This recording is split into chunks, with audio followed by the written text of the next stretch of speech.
சரியான marriage related advice அத போகிறேன். என்னன்னா, நீங்கள் வந்து இந்தியன், உங்கள் பார்ட்னர் வந்து மலேசியன், நீங்கள் 2 பேரும் வந்து கல்யாணம் பண்ண ட்ரை பண்ணுறீங்க. எப்படி பண்ணுறதுன்னு தெரிலனா, நான் யூடியூப்பில் ஒரு லிங்க் தரேன், அதில் போய் பண்ணுங்கள். பட் அந்த ப்ராசஸ் மலேசியாவில் போய் ரெஜிஸ்டர் பண்ணுறதுக்கு.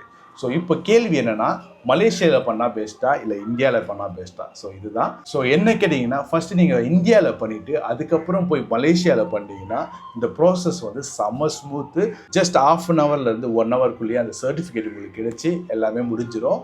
ஆனால் நீங்கள் ஃபஸ்ட்டு மலேசியாவில் பண்ணிங்கன்னா இந்தியாவில் திருப்பி வந்து ரெஜிஸ்டர் பண்ண சொல்ல இதோட டாக்குமெண்டேஷன் ப்ராசஸ்லாம் பார்த்தீங்கன்னா செம்ம தலைவலியாக இருக்குது. ஒரு 1.5 வருஷமாக நான் இதை அனுபவிச்சுட்டு இருக்கேன், அதனால தான் சொல்லிட்டு இருக்கேன். ஸோ ஈஸியாக ஸ்மூத்தாக முடியணும் அப்படின்னு நினச்சிங்கன்னா இந்தியாவில் ஃபஸ்ட்டு பண்ணிவிடுங்க. அதுக்கப்புறம் போயிட்டு மலேசியாவில் பண்ணுறப்போ அந்த ப்ராசஸே பார்த்தீங்கன்னா செம்ம ஸ்மூத்தாக இருக்குது. இல்லைனா மலேசியாவில் பண்ண ப்ராசஸே திருப்பி வந்து இந்தியாவில் பண்ணுற மாதிரி இருக்குது. ஸோ இதுதான் அந்த மேரேஜ் அட்வைஸ்.